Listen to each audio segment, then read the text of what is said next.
several assistant directors for undergraduate admissions at RPI. I'm also the School of Engineering liaison, which is why we thought it would be really great to have all of our accepted students join us today so they could learn more about what sort of support systems will be in place for them when it comes to the hub in the School of Engineering. A little bit different than some of our other schools on campus. I'm joined with Karen Lewis and Jen Yeager. Karen will be presenting our presentation today. Jen is also one of our panelists. Definitely feel free to type your questions into the chat. We will address those questions after the short presentation, and hopefully we'll be able to get to everyone's questions, but you may be surprised your question might be answered within the slides, so definitely stay tuned. We will also be recording this session. So if you have to jump out early, or if you signed up and you know somebody else that wasn't able to and you want to share that with them, just reach out to me. I will actually add my email in the chat so that you can email me directly to get a copy of the presentation. So with that, I'm going to pass it over to Karen to go ahead and start the presentation. Great. Actually, I'm going to turn it over to Jen because Jen is actually going to start the beginning part of our presentation. And Jen, take it away. Thanks. Welcome, everybody. Thanks for taking the time. This is a really good turnout. Before I get started with our slides, I have to let you know that we owe you a congratulations. So congratulations on being accepted to the RPI class of 2029. That's huge. Good for you guys. Amazing. And we can't wait to meet you. Yay, RPI. Okay, with that being said, I am Jennifer Yeager. I am one of the hub advisors here in the first year advising hub. It's a mouthful, but we're here to help. So this little slide tells us about what we're going to be talking about during the course of this presentation.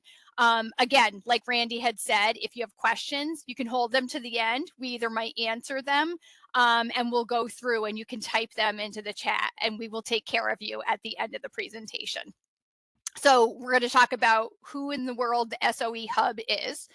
We'll talk about what the team is that comprises the SOE Hub.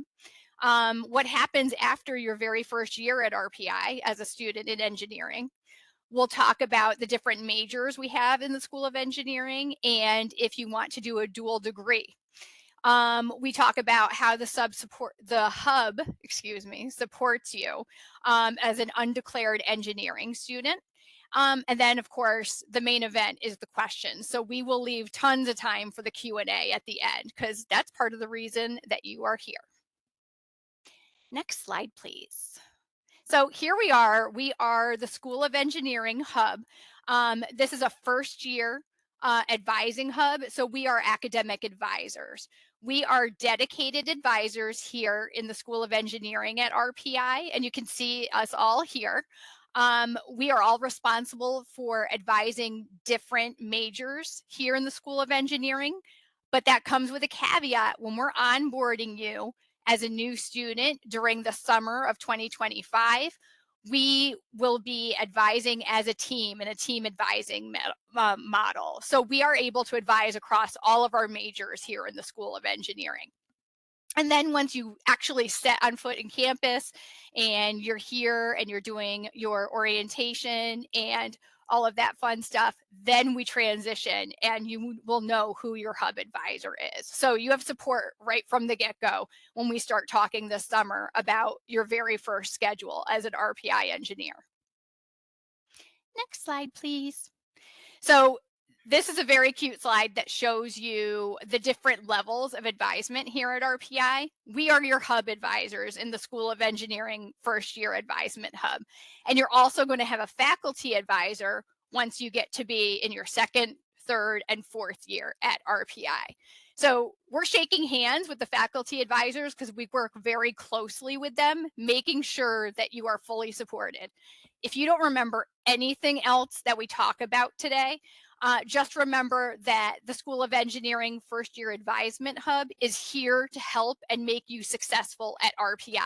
The transition is no joke. You are no longer a high school student. So that's why this First Year Advisement Hub is here to fully support you, get you to where you need to know, teach you everything about being an RPI student. That's not engineering stuff. That's for the faculty advisors to deal with. We are here to support you and teach you processes and the ways that you can be successful here. And then when you have that knowledge, off you go as a second year student to your faculty advisor. We do very technical things. We sign forms. We'll meet with you to create your course schedule. We talk about the possibility of dual majors. So there's lots of different facets and things that we do as hub advisors here. But we're here with you through your entire first year at RPI as an engineer.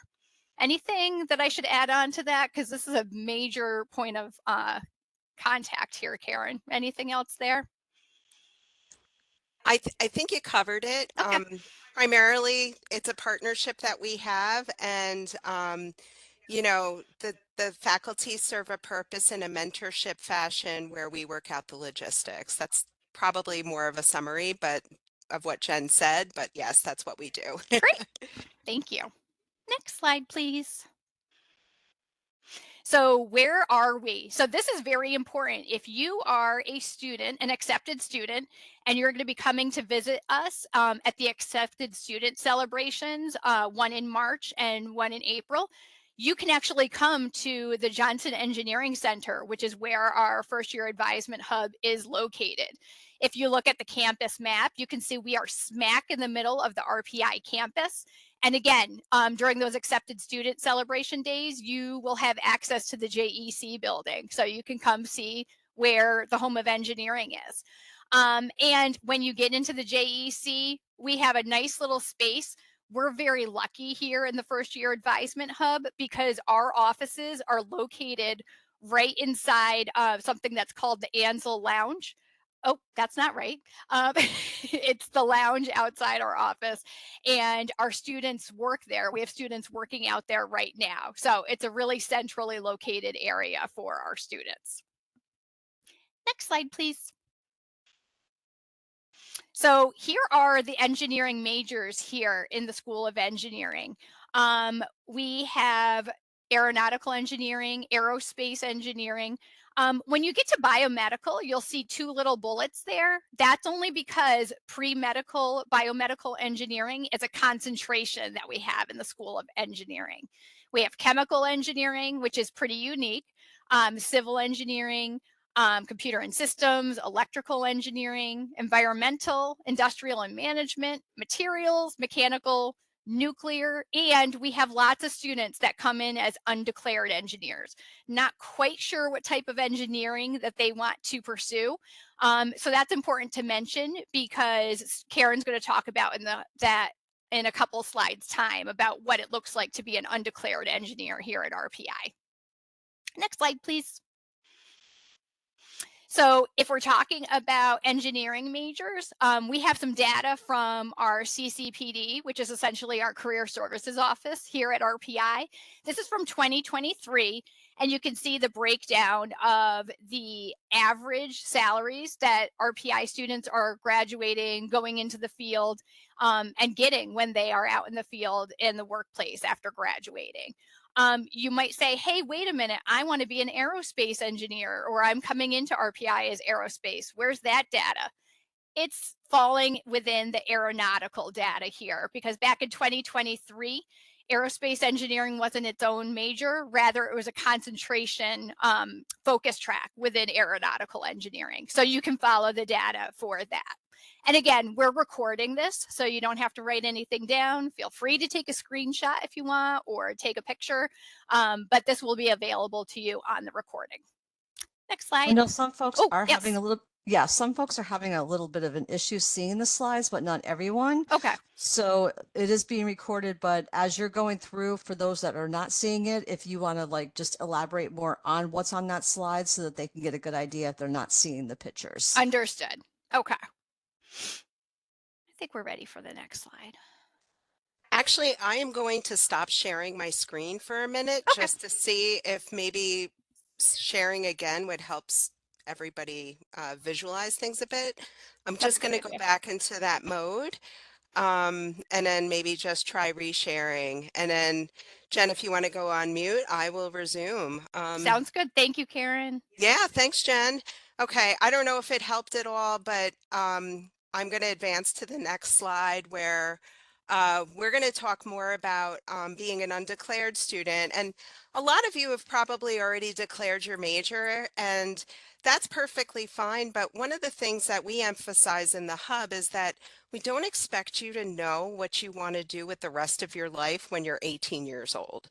And, you know, some students come in and they're like, I've liked airplanes since I was old enough to be, you know, walking or recognizing them in the sky, and that's perfectly fine. But if you know you want to be an engineer, but you're on the fence about what type of engineer you want to be, we offer a 1 credit seminar course, and it's offered in the fall semester. And if you come in as an undeclared engineer, you're automatically going to be enrolled in this class.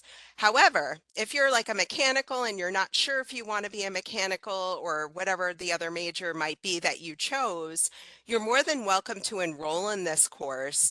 It basically will feature every single major within the School of Engineering throughout the semester. So it's a weekly course. Each week features a different major with guest speakers, alum, faculty within the department. So it's a great way to get an overview of all of the majors within the SOE with a minimum investment of your time, and you earn a 1 credit. So there's a win-win for everything in that aspect.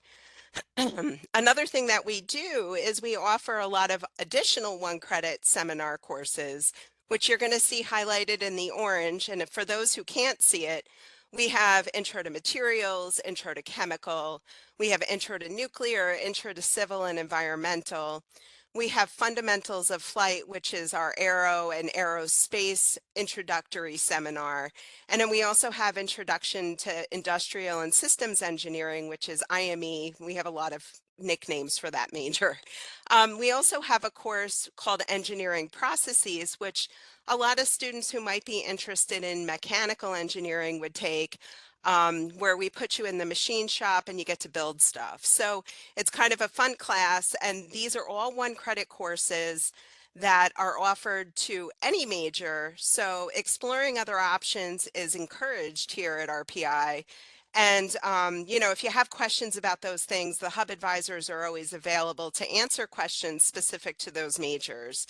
So we just want you to know that you do have options. Nothing is in stone, even if you already did declare a major. If you do have questions, we're available to talk about all of your options going forward. So a lot of students ask us about dual degrees. Now, these are the ones that we have listed here that are specific to the School of Engineering and are pretty streamlined. Now, a dual degree is generally when we take 2 majors and we kind of mash them together. And a lot of these majors work as duals because there's a lot of overlap within the curriculum. So a lot of these are manageable within the 4-year timeline without taking any additional time to complete. If you bring in any kind of AP, IB, dual enrollment credits that are STEM related, usually duals are even more obtainable. So if you are interested in a dual within the School of Engineering, that is something that you're going to want to mention to your hub advisor when we're doing the onboarding process over the summer, because we can also make recommendations of courses that might be related to the dual. And we also offer duals outside of the School of Engineering. Some of them are a little bit more rogue, where you would have to kind of pick your adventure and plan yourself with your advisor, because they might not be clearly laid out. Others in humanities, which is our Haas department, you'll get used to all the acronyms we use here when you get here. Haas has duals that are very compatible with engineering as well. So talk to your advisor if you do have questions about duals, because we can say, yep, we can absolutely plan for that, or we might not even have to plan for it right away. For example, the aero and mechanical dual, which is probably our most popular dual in the School of Engineering, and aerospace and mechanical, you don't have to plan for it because there's so much overlap that aero and mechanical pretty much start out the same way. So you can mention it to us and we can plan for it, but no action required. So when you're interested in a dual, generally we do exactly what I just told you.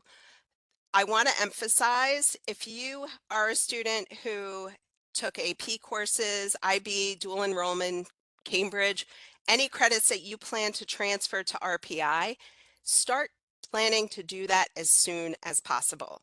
The sooner we have your credits, the better we can get a full assessment of how you could potentially complete a dual and what the timeline would look like. So as soon as you have the opportunity, order that transcript, get the form signed by your guidance counselor. All the information's on the admissions website.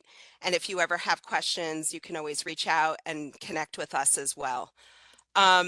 You will be meeting with an advisor over the summer. We do team advising, as Jen mentioned. We also have opportunities for you to jump in one-on-one with an advisor to discuss the dual options, courses, credits, all of that fun stuff. We also have an SOE Hub website. If you Google SOE Hub, you will find it. We're in the process of uploading all of our 2029 information, but you can get a really good sense of the plethora of information that we have on there for our students. And throughout the fall semester after you're here, we will plan for that dual that you want. And we will create a plan so you can see exactly through graduation what your course load would look like, because we don't want it to sneak up on you that you think you're going to be doing a dual and find out that it takes an extra semester to complete. That's stuff that we want to have addressed ahead of time. So that's why we work with you to kind of work out those plans ahead of time. And then if you like what you see and you feel that this is something that you want to pursue, at the end of the fall semester, we generally do our dual declarations. So the other thing that we also thought were important were things that you can do to diverse yourself here. We always talk about diversity because students are great here. They're brilliant. They're amazing. So what would make you stand out to an employer versus somebody else? There's lots of ways you can make yourself stand out. One of them is minors. We have a ton of minors. We have a few in the School of Engineering. So in theory, if you're a mechanical and you're on the fence, you like civil, you could do a civil minor and a mechanical major. Humanities, or HAAS as we refer to it, that's your humanities, arts, and social sciences.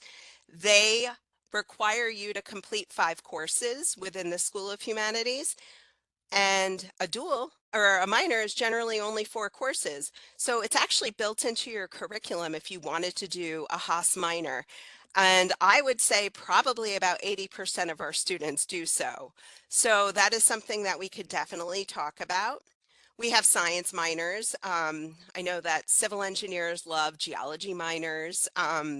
Mechanicals often look at physics. So there's definitely options in that sense. All students love to take management courses because I think it's a little bit of a break from all the engineering technical stuff. And a lot of students will pursue a management minor. And every curriculum outside of duals, singular majors, provide free electives, which allow you to pursue those minors without taking too many additional courses. So they're pretty much built into your curriculum, and we can show you how that would be manageable for you. Another area that we talk about often is research. We encourage students to pursue research on campus. We have a lot of students that do it. Our Career Center is a place where you can find posted research opportunities, and that's what the Handshake platform is used for. We also usually tell students, talk to your faculty advisor. So when you're a sophomore and you kind of got the rhythm of RPI and you're ready to kind of dive into the major specific curriculum, have a conversation with your faculty advisor and say, hey, I'm interested in research, and what do you recommend I do? Because they have a lot of strategies, and your faculty advisor might actually be hosting a research team that you can join. So those conversations are always encouraged. Now, research here at RPI can also earn you credits towards your degree, which is the common thing that students would receive when they do undergrad research. And it might take the place of like a restricted elective or an elective within your course requirements. So it's definitely beneficial because it's something fun and you get to diverse yourself diversify yourself on your transcript by showing that you're doing something a little bit different than the regular course material. And also some research opportunities are for pay. So I've never met a college student that would turn down money. So there's always that option as well. The other options that we do have are internships, and I would say 3/4 of our population do internships while here at RPI. Again, our Career Center, that's going to be a reoccurring theme throughout your time here. Go there because opportunities are always posted on Handshake. And we also have 2 career fairs throughout the year that we encourage even freshmen to come. As soon as you're here on campus, within like 2 or 3 weeks of being here, we're going to be like, hey, the career fair is coming. Get your suit out. We want you to go.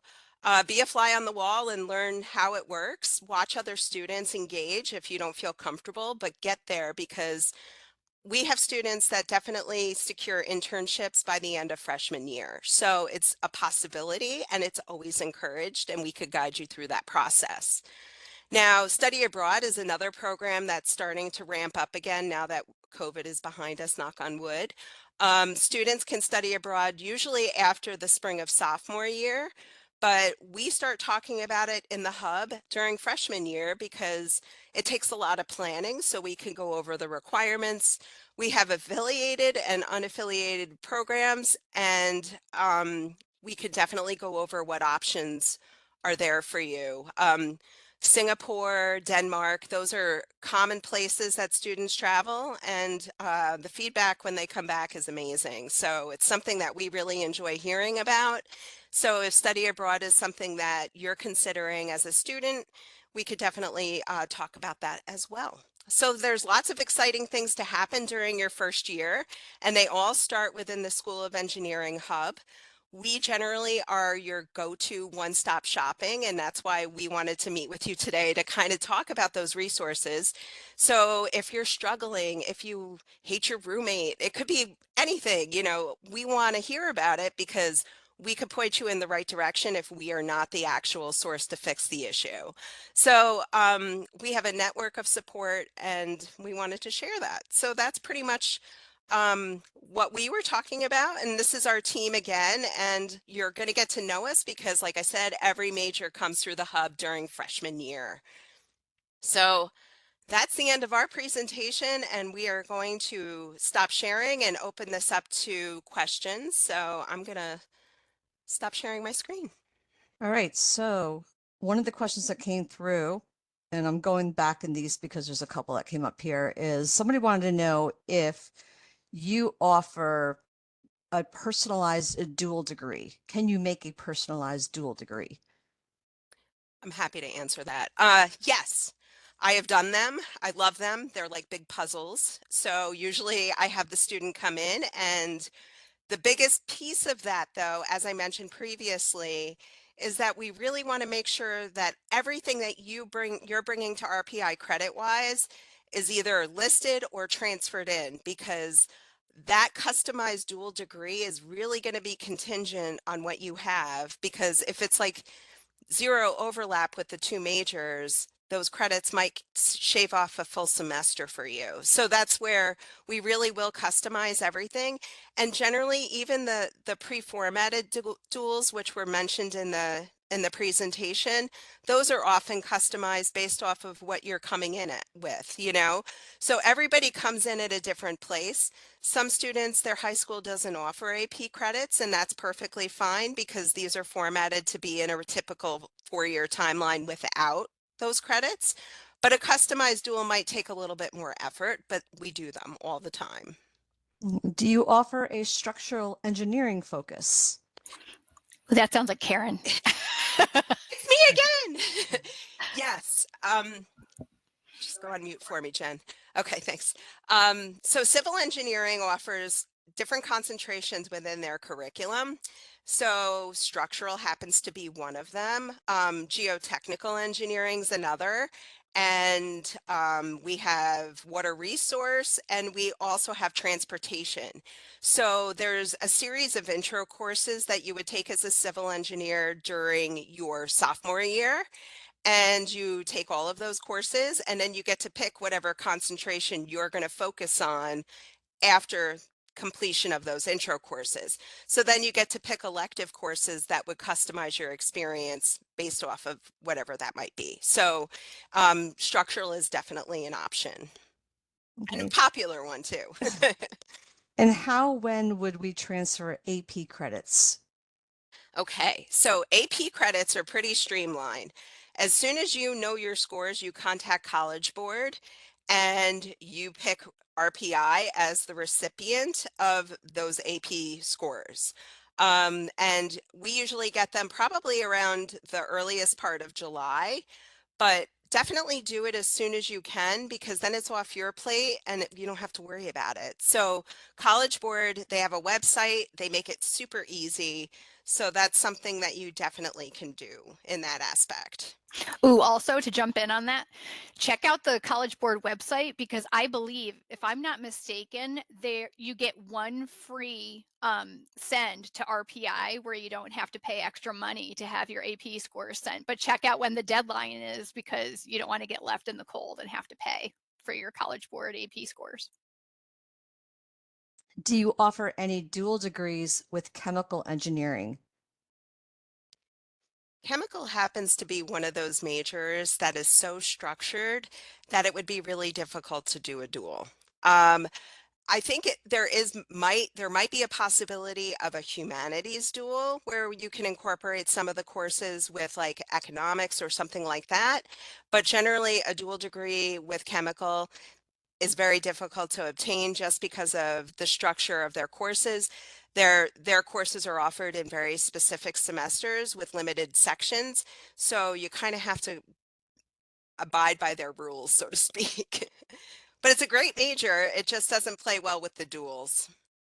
Okay. And if you've been accepted to one major, but you'd like to make a change, such as switching from aeronautical to aerospace, how would you go about doing that? You want to take that, Jen? Sure. So this is going to depend on when this is taking place, and especially if you're going engineering to engineering. If you're doing this now, you can actually do this through your admissions portal. So super easy. So no application needed or anything like that. If it's after you come onto the campus at RPI, say you get 2 weeks into your mechanical engineering curriculum and you're like, I want to do something different. I'm going to change to be an electrical engineer. It's literally just a form, and you come and you hand the change of major form into us. We get it processed through the registrar's office. Super easy on that end too. There are a couple majors across RPI where you'd have to get accepted or do a couple extra things. That's more changes between the School of Engineering and the School of Science, possibly, or definitely for architecture. But 95% of the time, there's not going to be any added requirements. Okay. And are there any accelerated master's programs with the computer systems major? Yes, and that's because all students have the ability to do an accelerated master's regardless of their program. So really, any single major at RPI, you have that option. And are there study abroad opportunities in the fall?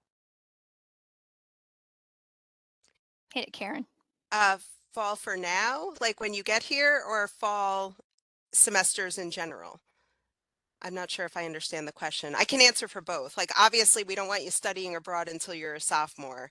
So, but we have students that are planning. I actually met with one this morning who is planning to study abroad this fall, and we're starting to pick out courses and doing the application process. So usually study abroad, you start in spring for fall study abroad, and you start in fall for spring study abroad. So yeah, there are definitely options there, but again, we really don't want you, we want you to get your bearings here at RPI as a freshman. So we don't let freshmen study abroad, and generally we wait until you're almost done with sophomore year to do the opportunities abroad, because that's where you should have the most the biggest selection of courses at the other institute. So that's why the timeline is what it is. But, you know, if there is exceptions to the rule, that we always discuss those too. But if you have questions about study abroad, let us know, and we can kind of figure out what your situation would look like. And then we have, how would I transfer my credits as soon as possible when I still haven't taken my AP test for my senior year? Well, you can't. But if you did take AP classes in junior year and you're already done, you could definitely transfer those in. So obviously, if you haven't taken the exams yet, good luck. But transfer them in as soon as you get that opportunity. We just don't want you to come to campus. Like we do have students that are like, "Oh, I never transferred in my Calc 1 credit." And I'm like, why? You're enrolled in Calc 1. We could have gotten you out of that. So that's why we try to encourage you to do it as soon as possible. It makes planning easier because you would be able to register for those classes without getting overrides. And that's always kind of like a process. So the more you get done before you get here, the easier it'll be when you're here. And what percentage of RPI students go to graduate school? Does admissions know that?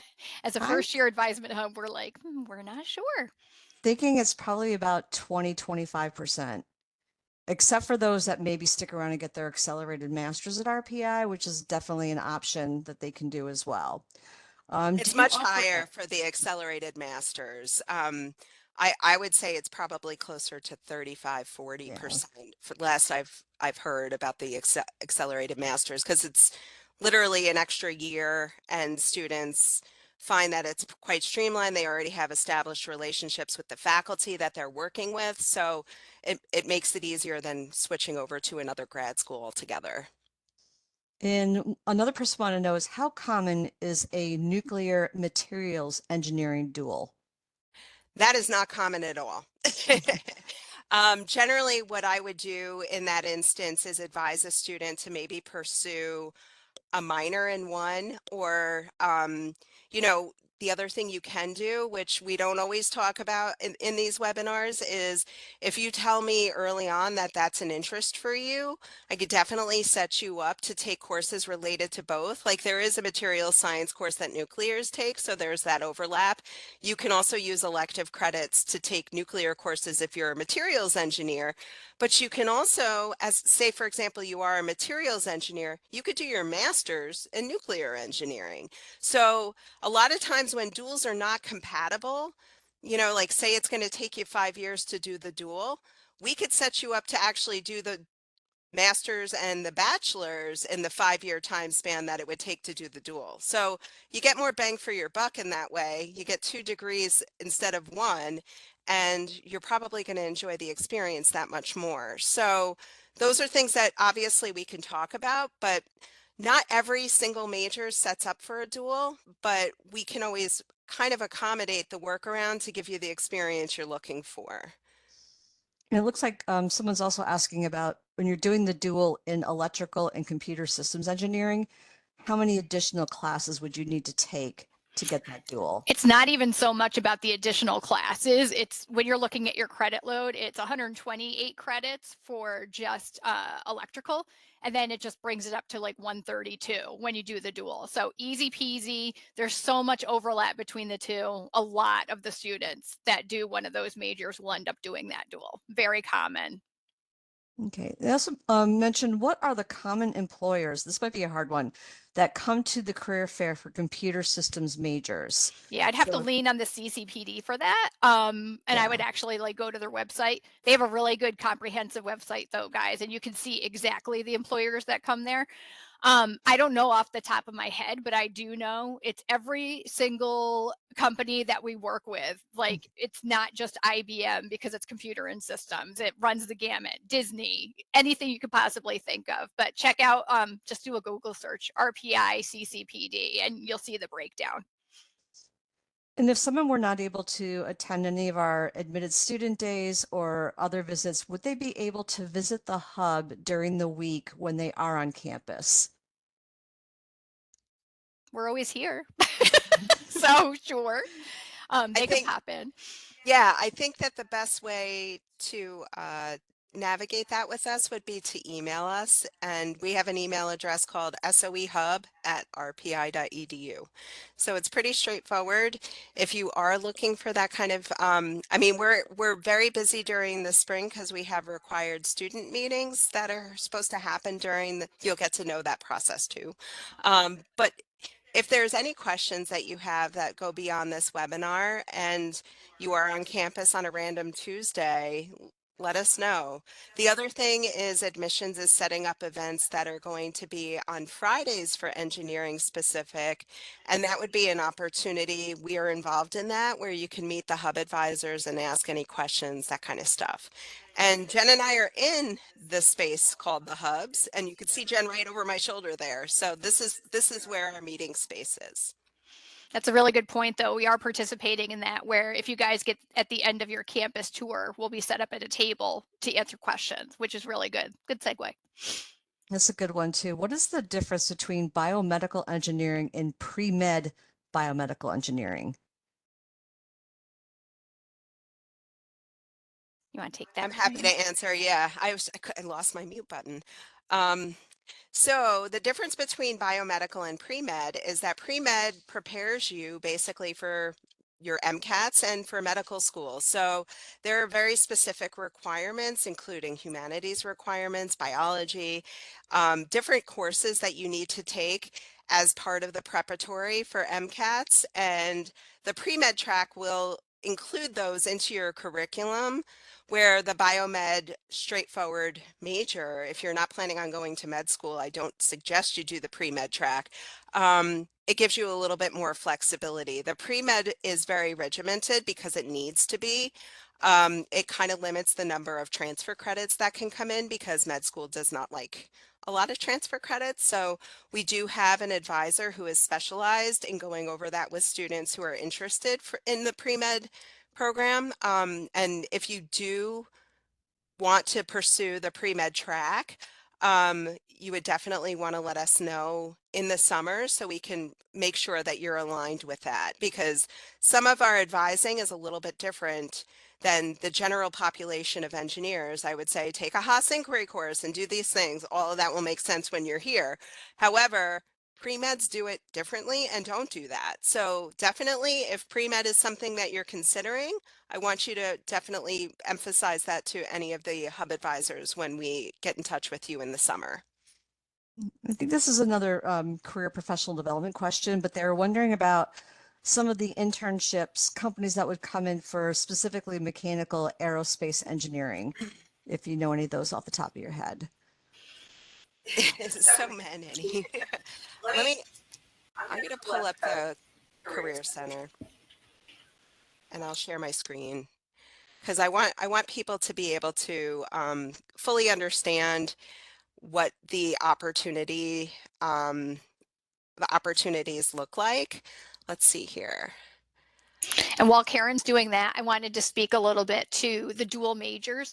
When you guys are asking if you could do a dual in this combination or that combination, you can do any combination that you want. You just might have to extend your time at RPI. And once you get into extending your time, you're already talking about a master's program, which would be the benefit. So we're never saying no. We're just saying it might not happen within 4 years if there's not a lot of overlap. Thank you, Jen. I do have a website. I'm going to share my screen quickly just because I want people to be able to see that. So if you look up here, this is where I just did a Google search of the CCPD. We have all of our hiring statistics here. So this is where we got the salary information for you guys for our webinar. But we have list of past co-op and Arch internship employers. Now, Arch is our summer program that shifts the academic calendar a little bit, where you can kind of check out, let's go into School of Engineering.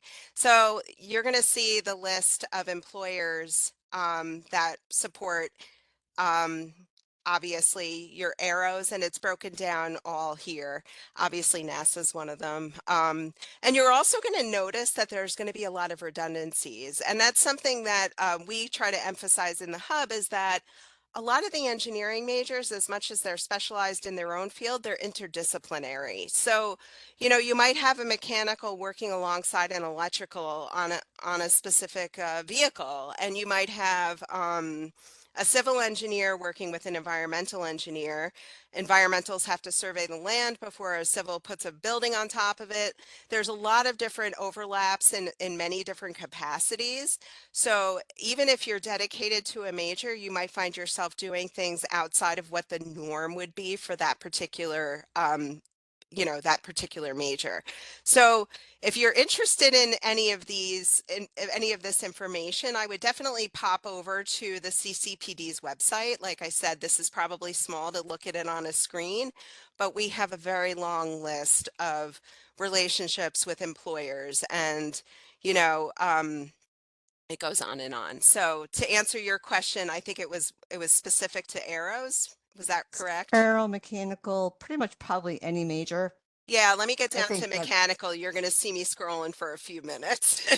So, But I know the list is pretty comprehensive. yeah, And Yeah. it's available that anybody can get a copy of that if they'd like to really see that in-depth listing of what's available out there. absolutely. I mean, we have so many resources online. So if there is something that we didn't address, you could probably Google, but you can also reach out to us and we could point you in that direction as well. So I just wanted to show that just to kind of give you a better understanding of how long that list is. And then I'm like, brain fry because I can't think of one off the top of my head.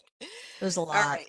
Yeah, for sure. Someone wanted to know if there's any planning that they should be doing now if they want to pursue that 4+1 master's program or the Nope. accelerated master's.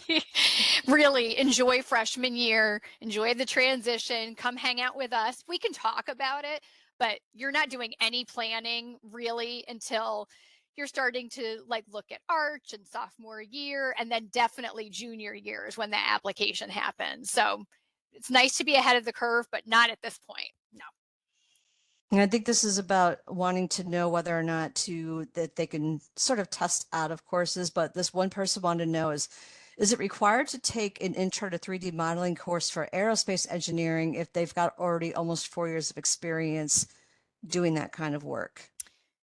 Really, the only way you're going to get past a class and move on to the next one is with advanced credit. So your AP, your IB, your dual enrollment credit. So that's why we say get it in as soon as you can. So when you're making your schedule over the summer, we're able to have that conversation.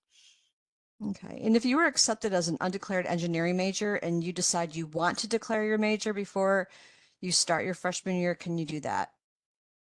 Go ahead, Karen. Absolutely. Jen mentioned previously, if it's the summer before you physically step foot on campus, the admissions portal allows you to switch majors quite fluidly. You just go in and they will notify you once your major has been switched. So if you're an undeclared and you're like, I know what I'm doing, I got it, definitely you could switch.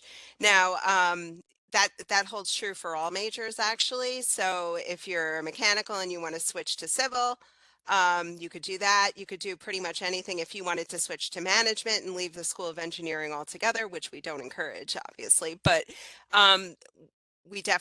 you have those options. So the admissions portal is going to be your access point for all of that information, but once you set foot on campus, if you decide to declare your major, you just come in and you talk to us, we fill out a form, and then it's done. So it's easy either way. And one thing I did want to mention too is if you are considering or you're on the fence about your major, let us know because we could set you up with courses that are consistent with all the engineering majors that makes that switch that much easier. So that's how we generally treat our undeclared students, but we could definitely pick out courses if you're in chemical and you're like, I'm not 100% sure this is the right major for me. It's okay because we could pick out courses that'll actually align with all the other majors. So if you did change your mind, you're not going to lose any place markers or anything like that or delay graduation. You can also reach out to admissions, which is admissions@rpi.edu if you have any questions before you're on campus, because we do know that there are certain majors from maybe other schools that you would not be able to transfer if you might be missing a required course like a chemistry or a physics or a biology type of course that some of the other schools may allow you to come in under without that, but not necessarily within engineering. Another question is, how many transfer credits can you transfer in? 32 credits as an incoming freshman. And then, go ahead. I don't want to take Randy's job. No, God, that's fine. I believe it would be anything between AP, IB, college level courses. It will be 32 credits. And then it might be a little bit different if you're coming in as a transfer student. And we do have a transfer admissions advisor in our office that'll be more than happy to answer those questions as well. And you can always reach us at admissions@rpi.edu, or we can get you in touch with that person for And that area. for the record, transfer credits for a transfer student is 64. And do you assign a particular advisor for each student, or is it usually a pool that advises? Yeah, we talked about this a little bit. So when you come here to RPI and it's the last week of August and you're a new student here, you will have one of the 5 of us in the first year advising hub as your designated advisor. We each advise anywhere from 2 for the really big majors to like 5 majors. So we split it up according to even number of students that we're advising. But if we're talking to you in July and you're getting ready to make your first schedule as an RPI student, you could talk to any one of us, because over the summer, when we're meeting virtually, any one of us could advise in any of the majors. And Jen, I think this is a great question next, because I know we were talking about this earlier, is what percentage of engineering students participate in a co-op? And are they easy to find, or are they more competitive? So they're going to be co-op compared to an internship. I totally forgot what we talked about earlier. Karen, do you remember what I had said when we talked?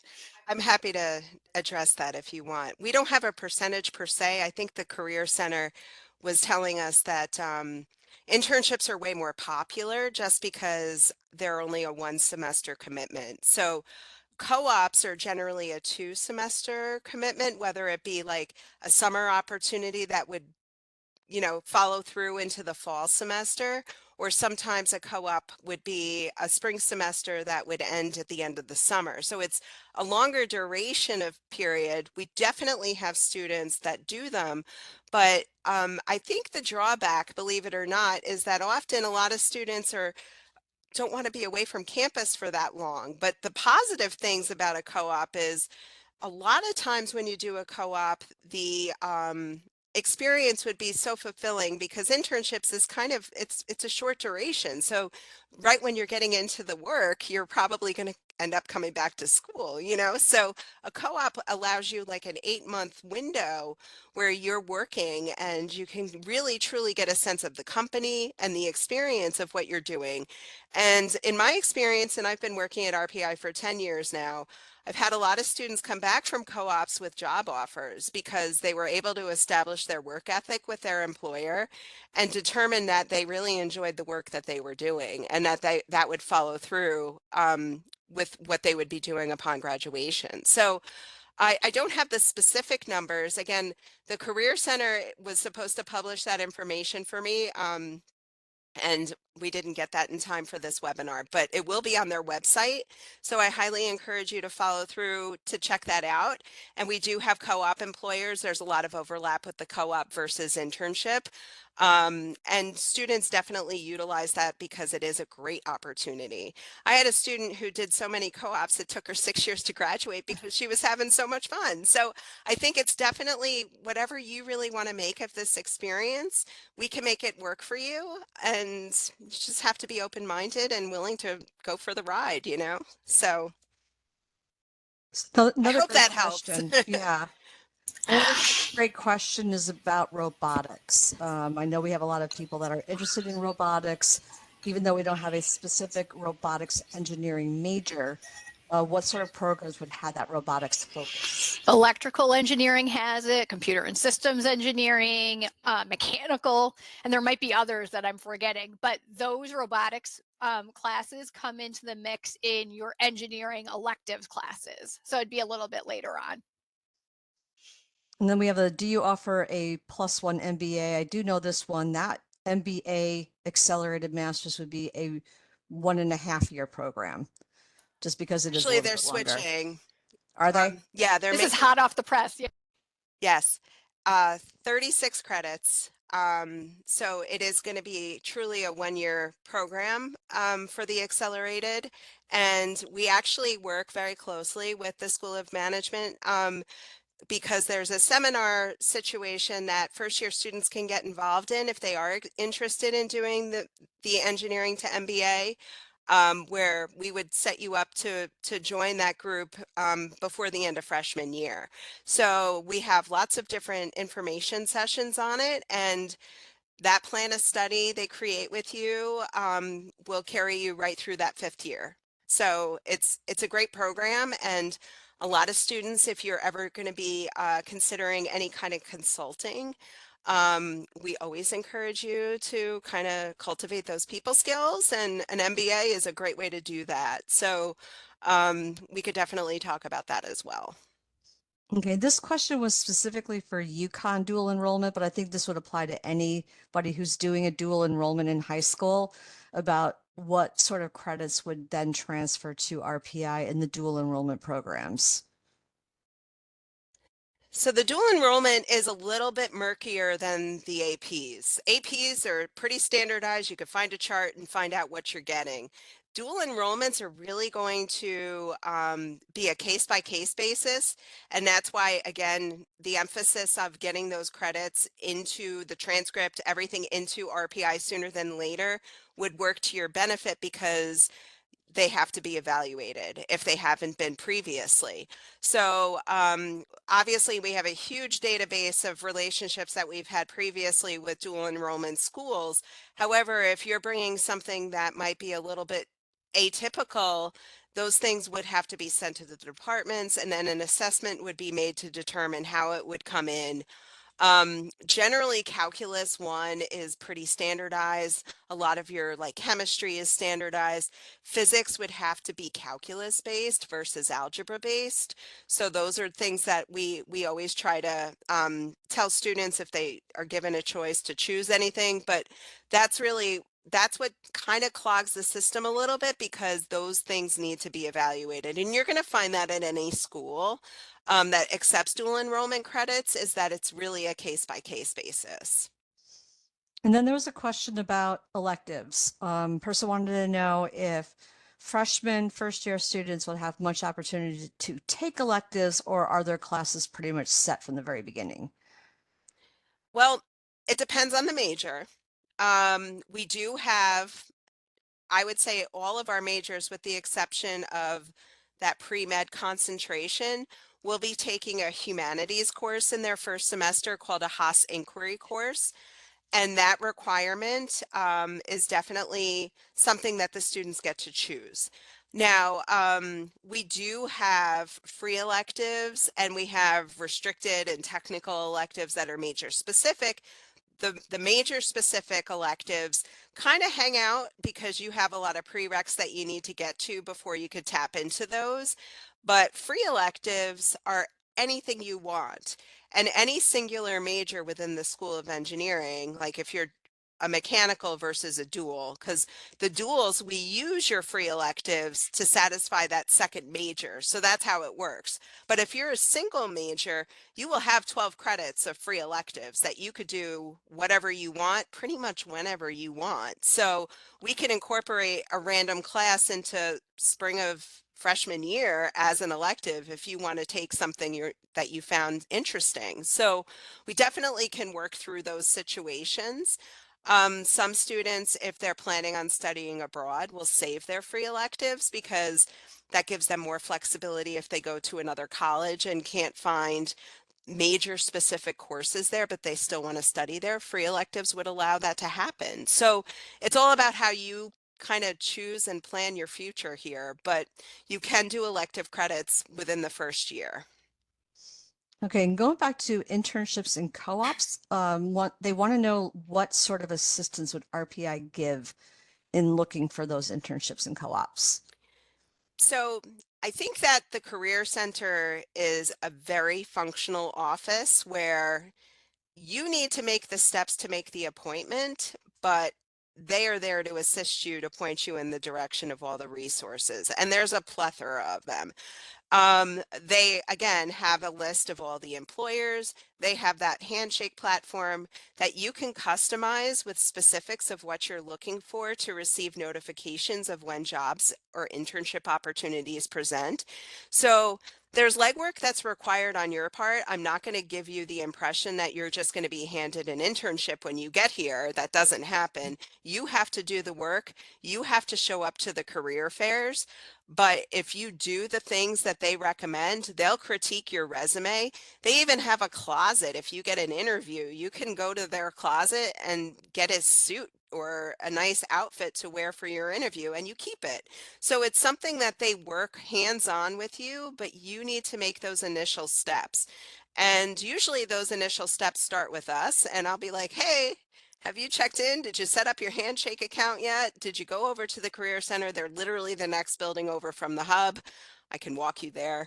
But they have drop-in hours every day, or you could schedule an appointment. But that's really, the resources are all within that office, and it's up to you to utilize them to the best of your ability. But if you ask any student here, if you do what they tell you, you're probably going to get something. And even students that don't perform as high as others still manage to find great opportunities. So I wouldn't even be shy about asking, even if you had like a, maybe the not optimal semester, or maybe your GPA is not as high as you want it to be. That doesn't eliminate you as an option. So definitely don't cut yourself short with that, and do the work, because it's worth it. And in addition to that, there's a required 0 credit class during sophomore year that the students have to take, resume writing and, things of that nature. And that's basically the jumping off point. Yep, we did this and that with that required class, but then you should also follow up with the CCPD and go to the career fair. But that's right in your curriculum, regardless of any major that you have at RPI. Student athletes, is there any additional guidance or support for first-year student athletes? Your coach is probably going to be somebody you know better than your best friend by the time you get here. They're definitely a resource for you. You also have an athletic advisor who she works with us as kind of an extension. If she recognizes that there are any issues academically, she might reach out to us and say, hey, this student needs additional support. But there's study hours, there's mandatory study hours for athletes, and different programming that happens where they really try to keep you on track. There's time management support and different things that you can utilize throughout the semester to kind of manage your busy schedule, because you are going to be busy. And athletes also receive priority registration, which means that generally coach wants you to be at practice at 4 o'clock. So that means that all of your classes need to end prior to 4. So we giving you priority registration. Granted, you're not going to get it in this first summer because everybody's kind of in the same pool, but beyond the first semester, you will be able to customize your schedule a little earlier to ensure that you're not taking any late night courses to accommodate the athlete schedule that you're going to have. So we work with athletics regularly to ensure that students are supported, but they do have a support system as well. Okay. And here's a good one for you if you want to tackle it, but can you explain Arch? I can explain Arch. So basically, I think I started and then I got distracted because we were looking at employers.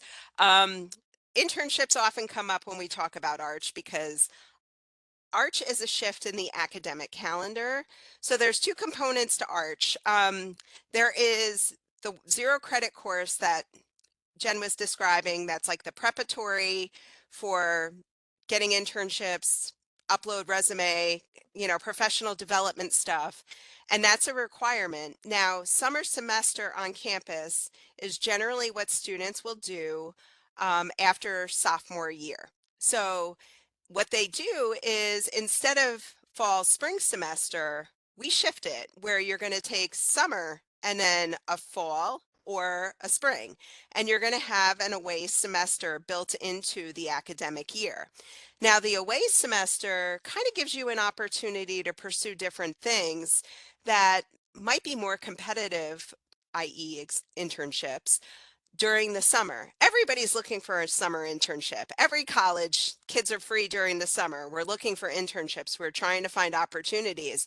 how many students are actually looking for an internship in fall, or how many students are actually looking for an internship in spring?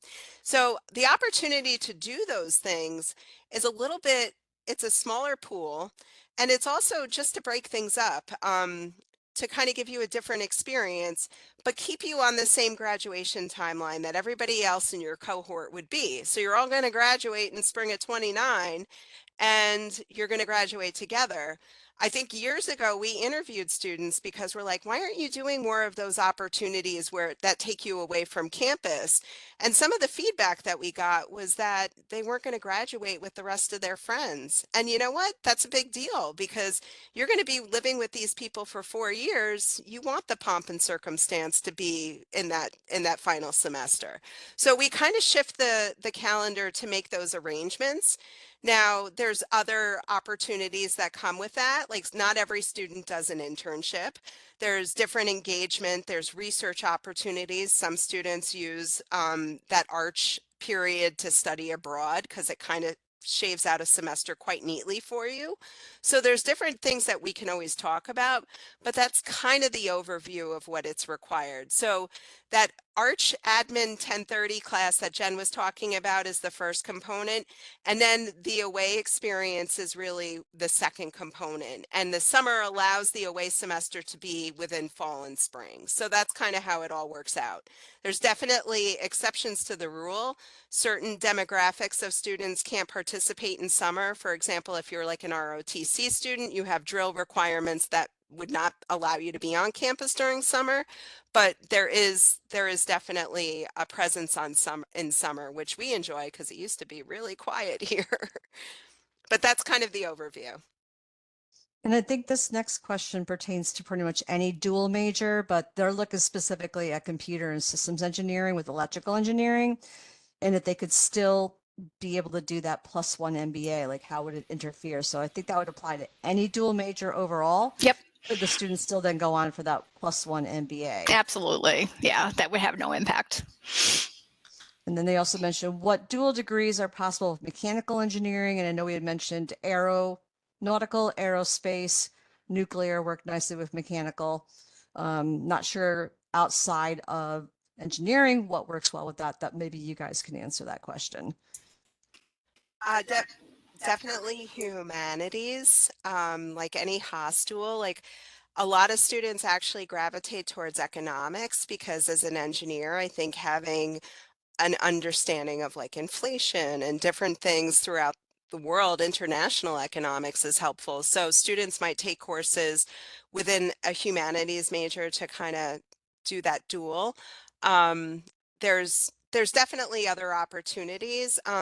Some students actually like to talk, we had a dual with physics, but the curriculum changed and it kind of extended things. So Mechis will often pursue minors instead if they're interested in that physics component, unless they brought in a ton of STEM credits that might actually make sense. So that's where we were talking about those duals. Like if we're getting into like 145 credits versus 128, I don't know if you really want to do it because I feel like you're just going to be taking 20 credit semesters and you're not going to be able to hang out and socialize with your friends. We don't want you to be chained to a desk for 4 years, you know? So we're part of the overall experience is important. So yes, academics are important, but we want you to have a life and we want you to support your mental health and do all the other things that you would do as a human being and not just be all academic all the time. So we wouldn't say no if you wanted to do the dual, but there's definitely some drawbacks with those lack of overlap duals. Are there any specific engineering clubs? Oh my gosh, so many. Professional organizations, engineering clubs, Society of Women Engineers is one of them. That's the biggest women's club for engineers on campus, but there's so many that are specific to different engineering majors, tons. There's a rocket club, there's all the motorsport like if you like cars, like, and you're going to find your people in those clubs. And the club fair actually happens right when you get on campus, like within weeks, like I think 2 weeks. So go to those because all of the clubs are there with with their team members, and some of them feature like they're working on a car. They might have the car out for you to check it out.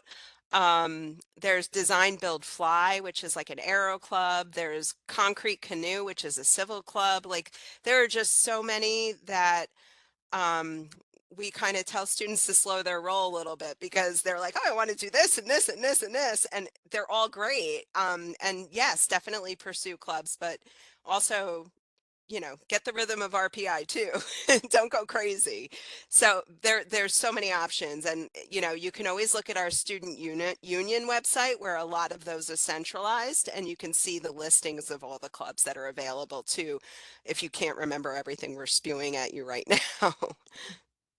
I love this next question. They want to know, is it common to have a dual major along with a minor, say like a physics major, astrophysics minor, and an aerospace engineering major, or is that insane for CAS? Not insane, especially if it's a Haas minor, because Karen was saying during the presentation, you already have to take 3 related Haas classes. That's called your Haas pathway. You add on one more Haas class and there's the minor. So that's very common, but there's other ones too that can come into play. Okay. And do you recommend using AP credit for classes or retaking them at RPI, depending on what path you're going down towards? If you want to, like, say, be a med student or anything along those lines, like when should you think about not using your AP credit and just retaking that course? I'll take this one. So okay, we give you 2 weeks at the start of the semester that I like to refer to as like preview time. So I always tell students, think about how you did. Like, for example, say you got AP credit for Calc 1 and you're like, do I go to Calc 2 or do I reinforce my foundation of Calc 1? This is a conversation we have probably 500 times. I'll ask them, what'd you get in the AP score or the dual enrollment? What was your grade? How did you feel about the materials? Was it something that you're like, oh, it was easy for me, or it was a challenge for me? You're going to know yourself better than anyone else. Now, if we decide to put you into Calc 2, and it's really your decision, but I'm just talking because I'm assuming you're talking to me. If we decide Calc 2 is the option, you're going to take Calc 2. You have 2 weeks at the start of the semester to go to class. And it's like previewing a movie. You get the syllabus, you're going to have an understanding of what's going to be covered in the course.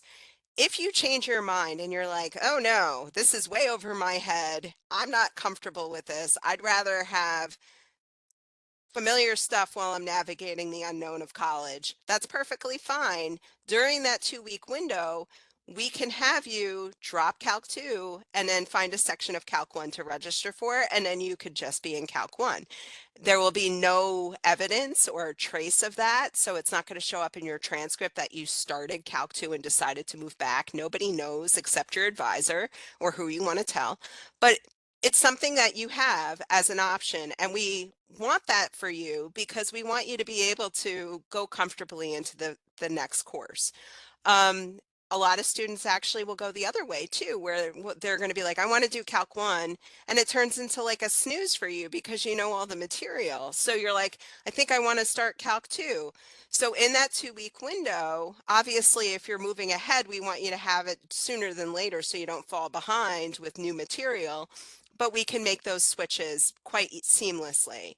And that happens every semester. So even as a senior, if you take a class and you're like, oh, I thought this would be a great elective and I don't really like this one, you have the opportunity to find a different one. So I like saying that because it's like previewing a movie. You can kind of figure out if you like the plot. If you don't, you can move on. So that's generally what the 2-week window looks like at the start of the semester. So you're not really locked in, and after 2 weeks, yes, you're locked in, but those windows are giving you a little bit more of, to expand your horizons a little. In regards to those AP credits, I know that we do accept 4s or 5s on the AP exams, but I think people are wondering, like how would those scores in the AP classes kind of count? So if you're taking AP Calc, AP Physics, etc., how does that compare to taking AP Government or AP English, those kind of things? So you get credit for all of them if you get a 4 or a 5. And we would encourage you to transfer all of them no matter what. Even if you don't think that a class like environmental science or something is going to apply towards your mechanical degree, transfer it in anyway, because the more credits you have, the more flexibility we can create within your plan of study. So that's always a good thing.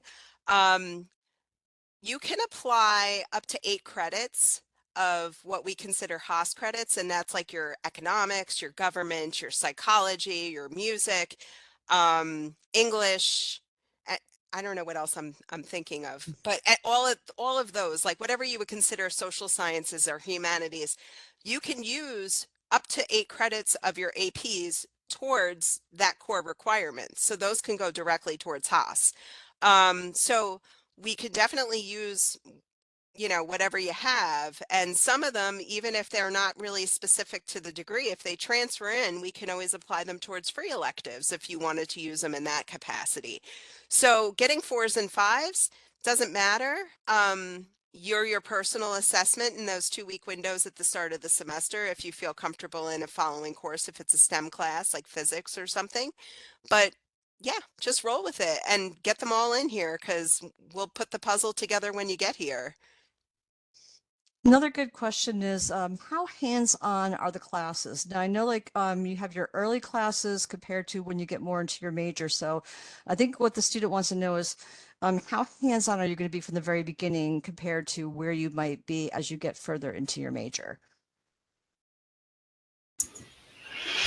I mean, students have hands-on classes right from the get-go with like, I want to say IEA, and I'm like, wait, what's that stand for? We have too many abbreviations, but there's so many like classes where they're going to be doing that kind of lab work. And, you know, on the electrical engineering and computer and systems engineering side, they have a similar class. So hands-on stuff is happening right in the first semester, I think, I for think all engineers. the design in design innovation and society over in the School of Humanities, Arts and Social Sciences will also get them working within the building environment from the very beginning as well.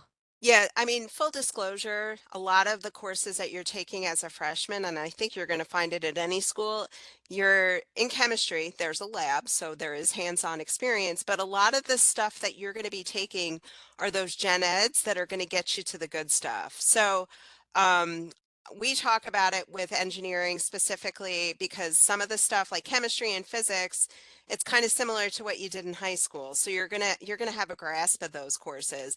But the real hands-on stuff probably would kick up when you get into your major specific classes. Like I mentioned, engineering processes, that's pretty much in the machine shop and you could build that. And that's open to any engineering major who wants to take it, but some of them are required to take it, like mechanicals and aeros, and like civils can even take it if they wanted to in place of another course. So there is flexibility there. But yes, there is hands-on experience, but some of the stuff in that first couple of semesters is more gen eds, getting your math, getting your science out of the way, so then you could really tap into those higher levels engineering courses, like differential equations and multivar, some of those math courses that you kind of have to get to before you could take like, you know, some of the really fun engineering classes. And there's like an engineering design course that you kind of need to take physics 2 with. So you have to get through some of those, but like physics, IED as it's referred, the design course, they build like mousetrap cars and marshmallow launchers. Like I walked to the hall through the hall and I'm like getting bombarded with marshmallows when students are doing their projects here. So it's fun and you get to do it, but some of them are a little later just because of those gen eds that have to happen. If you have credit for them, then you could get to that stuff a little earlier, but you know, generally you're going to be doing a little bit more of the high school flashback courses. Is there a way to check to see if someone's dual enrollment credits will transfer in before they enroll? We do have a transfer guide. Um, we can always share that. So we do have a transfer guide where if you Google the registrar's website, they do have it posted there. And it's a running list of what students have taken in the past, and those dual enrollments are generally included in that. Because, like I said, we don't want to reinvent the wheel with assessments. If somebody took Calc 1 at UConn and it passed previously through and students have gotten credit for it, we're not going to assess a course that's already been assessed. So there is a running list of those courses. Now, that database is constantly being updated and we're constantly reviewing because we need to ensure that the rigor is maintained at those other schools. So from time to time, they might do another assessment. So everything in that guide is still a little bit fluid. I can't say definitively that it would happen, but if you see it in that guide, it's generally going to be consistently yes. I know there's a link to that. I can't pull that up right now, unfortunately, but if one of you are able to find that, we might be able to share that. Are most study abroad locations dependent on the student's program and major or degree? I'm sorry, say that again. Are most of the study abroad locations dependent on the student's program or degree? I think generally engineers are, Jen and I are sitting so close together, we echo, so I'm sorry for that. um, Generally, it depends on what your major is. You know, like I mentioned, Denmark, that is usually a school that engineers like to travel to because they could get a lot of their major specific curriculum. They'll find courses that are compatible with their curriculum there. But if you wanted to study in, I don't know, London and take business classes, that's what free electives are for. So you don't have to necessarily pick up engineering courses as an aeronautical engineer if you wanted to take business classes as free electives. You know what I mean? So it's really kind of what you want to do and what you're willing to take. Some students are ahead in credits and they're like, I'm really going for the experience. I might take one engineering course and then might take two irrelevant courses just because I think they sound cool. It doesn't matter as long as you get the courses approved ahead of time through the study abroad office, but you can kind of pick and choose where you want to go, and their study abroad website will break down the courses or all the schools that are affiliated versus non-affiliated. And what that means is usually affiliated, you just pay tuition to RPI and housing and everything else is included, and it's pretty streamlined as far as financial and support. Unaffiliated is a little bit more rogue, where you might go to a school and you would pay directly, you wouldn't pay tuition to RPI, you would pay tuition to that other school, and you would be responsible to find housing and accommodations. So obviously the study abroad office supports you through both processes, but one's a little bit more involved with RPI versus the other. Is there a math placement test? There is not. We Okay. do have math support where you can kind of gauge where you fall individually, but we do not have a math placement test currently. Okay, and this next question I think could apply to just about any major minor type of thing. This one specifically was majoring in computer engineering and minoring in computer science. However, what does it take to get a minor? Is it usually 16 to 20 credits?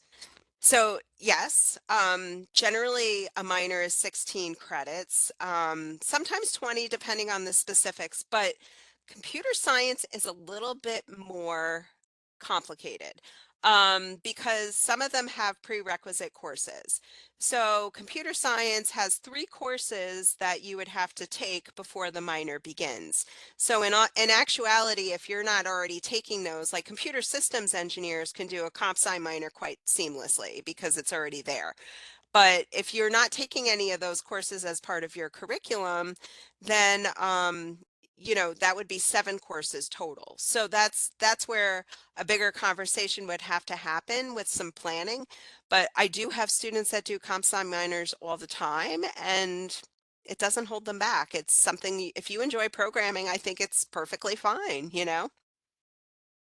Another student wanted to know how many of our students end up going on to med school, if you know that. Ooh, it is small. Well, the pre-med program I would say is probably about 15 students per cohort, if that. Now we do have we also have like a pre-med advisor within the School of Science who also has students that they support. So like you could be a bio major and maybe go to med school, that kind of thing.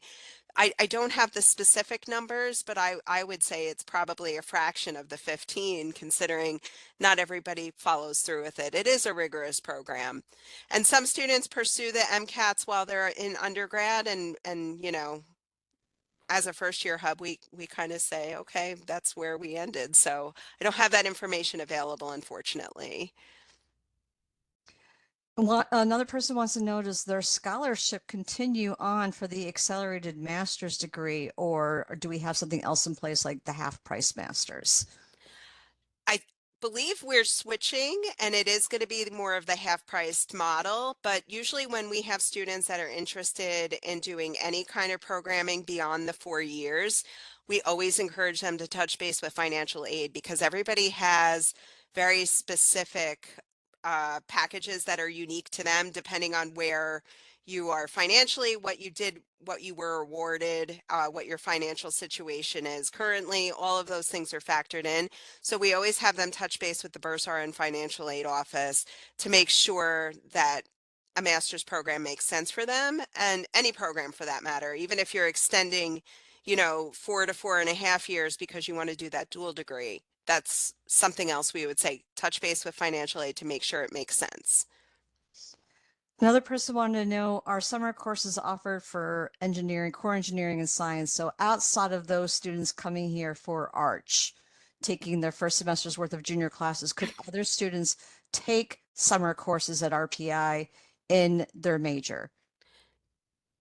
Jen, you want to? Can I be candid about this? Like, it's a lot of money to come and electively take summer courses at RPI. So it's allowed. Um, Most students will opt to go home and hang out with the family and maybe take one extra class and transfer it in, just because of the cost of staying an extra semester at RPI that you're electing to take. That's me being totally honest about that. Yeah, I mean, take the courses somewhere else, like Hudson Valley Community College or your local community school, and then have them transferred in. Be a way of doing that as well. Yeah, we host webinars about summer courses outside of RPI. Just to clarify, the Arch is not expensive. It's a normal tuition, Right. but the you know, not using financial aid for extraneous semesters, like if you just wanted to take one course, it would be probably much cheaper to do that at a community college versus taking it here.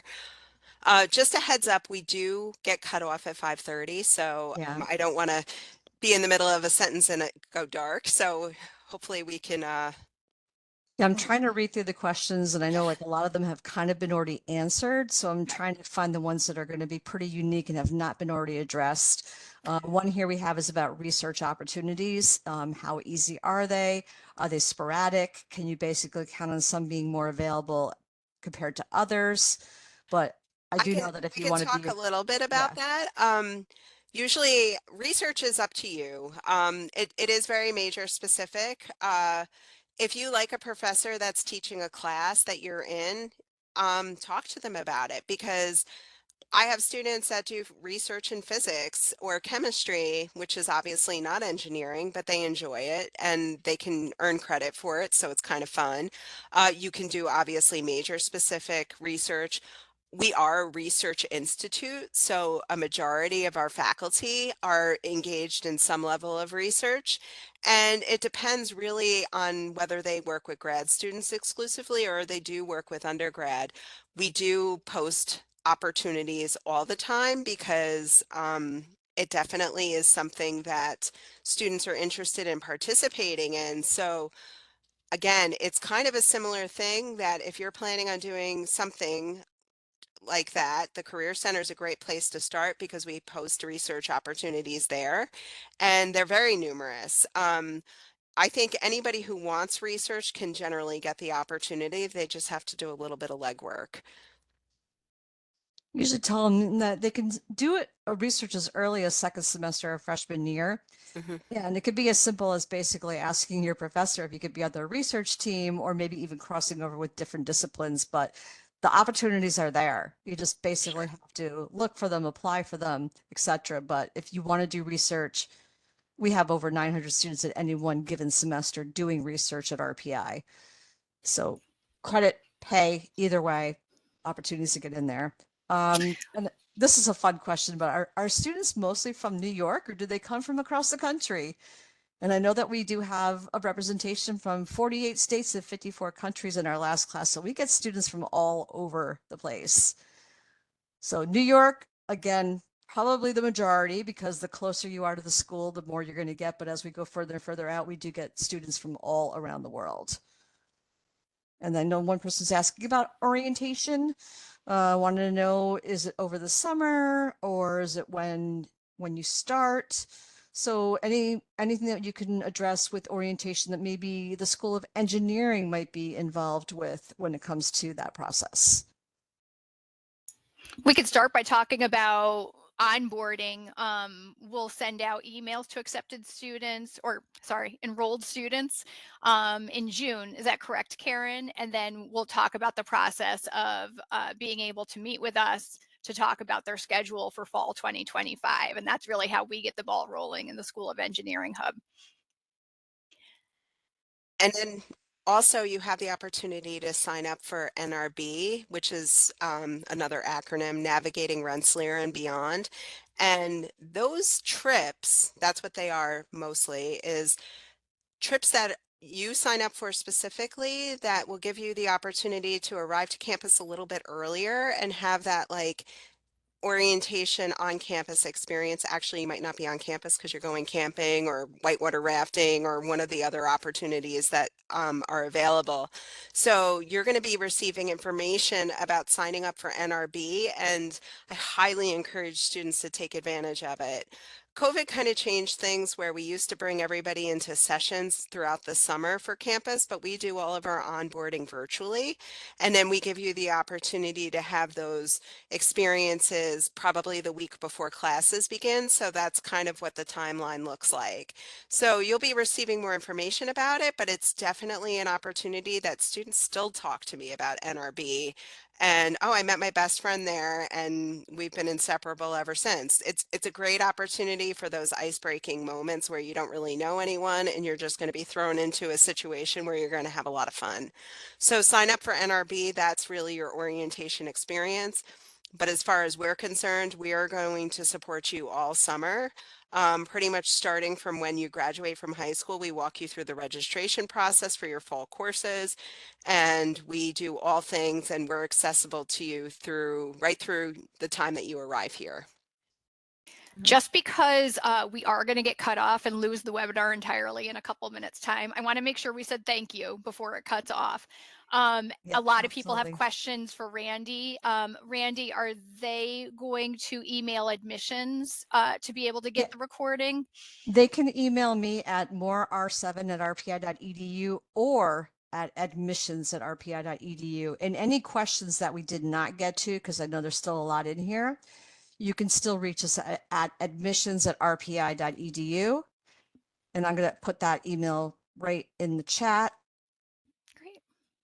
Thank so you. that we can hopefully Thanks, get guys. those questions answered for you that maybe will not get answered in this We're session. so looking forward to seeing everybody. So yeah, definitely check out our website. We didn't plug our website, but the School of Engineering Hub has a really amazing website where you can get lots of questions answered. So you can poke around and see. We don't have everything quite ready for class of 2029 yet, but you can see what's on the new website for 2029, what's happening on 2028, so you can get the sense. Thanks for coming today. Thank you, everyone. Have a great evening. Stay warm. Bye. Bye.